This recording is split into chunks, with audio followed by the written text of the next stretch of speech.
ஆஷா ஊழியர்களின் ஓனரேரியம் 3000 ரூபாயாக உயர்த்திய மாநில அரசின் தீர்மானத்திற்கு வாழ்த்துக்கள் தெரிவித்து மூணாறில் ஊர்வலமும் இனிப்பு விநியோகமும் நடத்தப்பட்டது. ஐஎன்டியூசி ரீஜனல் தலைவர் டி. குமார் ஊர்வலத்தை துவக்கி வைத்தார். ஆஷா ஊழியர்களின் ஓனரேரியம் 3000 ரூபாயாக அதிகரித்த மாநில அரசின் தீர்மானத்தில் வாழ்த்துக்கள் தெரிவித்து ஆஷா ஒர்க்கர்ஸ் ஐஎன்டியூசி ரீஜனல் கமிட்டியின் தலைமையில் மூணாறில் ஊர்வலமும் இனிப்பு விநியோகம் நடத்தப்பட்டது. ஊர்வலத்தை ஐஎன்டியூசி ரீஜனல் கமிட்டி தலைவர் டி. குமார் துவங்கி வைத்தார். நிகழ்ச்சியில் மாவட்ட பஞ்சாயத்து உறுப்பினர் சி. நெல்சன், ஐஎன்டியூசி மூணார் மண்டலம் தலைவர் பீட்டர், மூணார் பஞ்சாயத்து துணைத் தலைவர் லட்சுமி போன்றவர்கள் പങ്കെടുത്തனர்.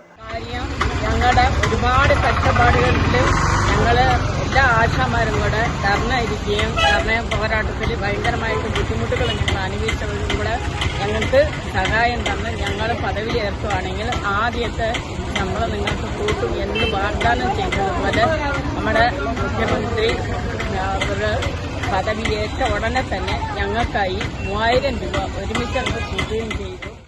இந்த நன்றி சொல்கிற விழா வந்துட்டு எங்கள் ஆசாமார் எல்லாருமே ஒற்றுக்கட்டாக முன்மொழி கொண்டு நமக்கு வந்துட்டு திருவனந்தபுரம் செக்ரட்டரியேட்டில் வந்துட்டு எலெக்ஷன் முன்பாக சுமார் 286 நாளாக உண்ணாவிரதம் இருந்தாங்க எங்கள் ஆசாமார்.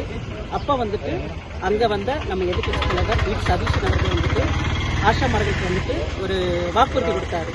நாங்கள் பதவியேற்ற உடனே ஆஷாமார்களுக்கு ஓனரேரியம் கூட்டி தருவதாக அவர் வாக்கு சொன்னது மாதிரி எங்கள் ஆஷாமார்கள் அனைவருக்குமே வந்த உடனே சிஎம் பதவியேற்று வந்த உடனே எங்களுக்கு ஆஷாமார்களுக்கு எல்லாருக்கும் கிராம பஞ்சாயத்து உறுப்பினர்களான மஞ்சுமணி கண்டன், சித்ரா தேவி போன்றவர்களும் ஆஷா ஊழியர்களின் சங்க பிரதிநிதிகளும் வெவ்வேறு தலைவர்களும் பங்கெடுத்தனர். News bureau, Munnar.